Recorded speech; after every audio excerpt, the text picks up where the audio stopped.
tonight we are focusing on health matters.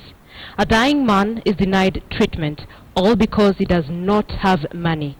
This is becoming the norm here in Kenya rather than the exception, and it seems that getting sick if you have no money could well amount to a death sentence.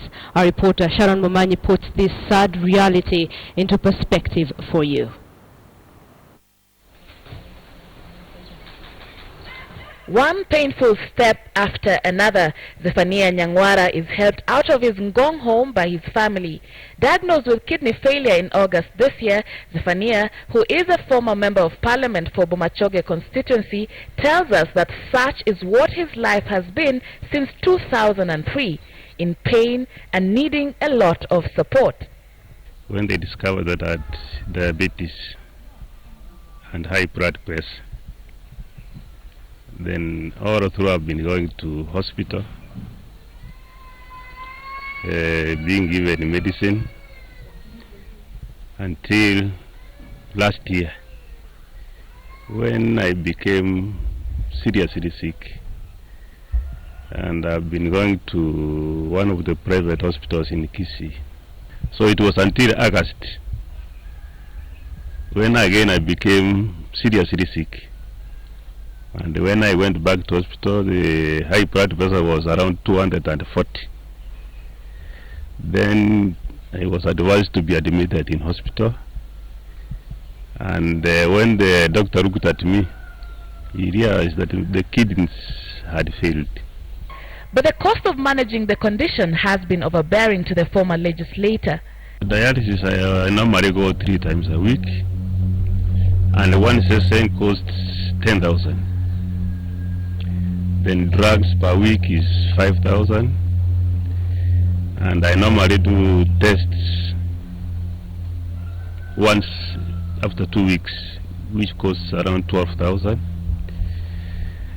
For the case of the kidney transplant, it requires around 2 million. During his time in parliament, Zephaniah enjoyed a powerful status, rubbing shoulders and breaking bread with powerful leaders, including former President Daniel Moi. One would wonder how at this time he would not be able to manage his medical needs. Zephaniah, who this far has been relying on help from his family and friends, is conscious of such scrutiny. Some of these members of parliament, when they retire, some of them are very poor now. Because, for example, on my case, I had used all the resources developing the constituency. We had no CDF during our time.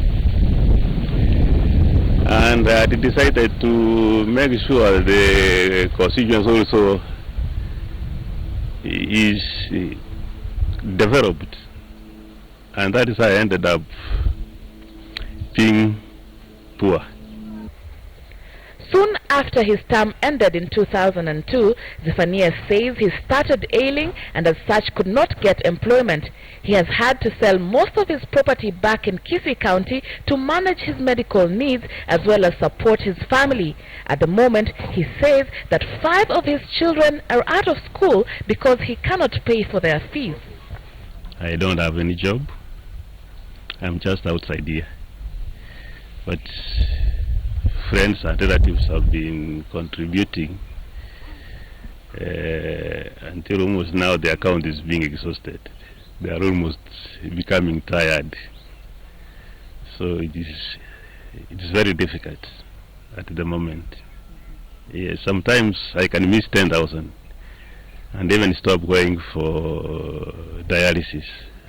Zephaniah is the face of many Kenyans from various backgrounds who are bogged down by the cost of medical care.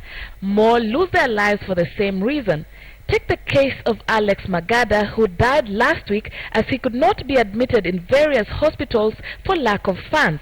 We need to go back to the drawing board where we are saying we need to rethink how much money we are giving to healthcare provision, how well trained are our personnel, how committed are we generally to right to health and to ensuring that each and every nurse is living a very fruitful life.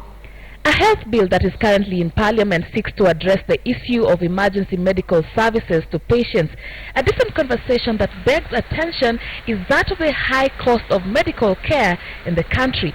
Diseases such as kidney failure and cancer are killing more and more Kenyans by the day, and in fact it is largely because of the cost of treating and managing such diseases, and as such the high cost of medical care becomes a pertinent public health issue in the country, one that needs urgent attention. Sharon Momanyi, KTN News, Nairobi.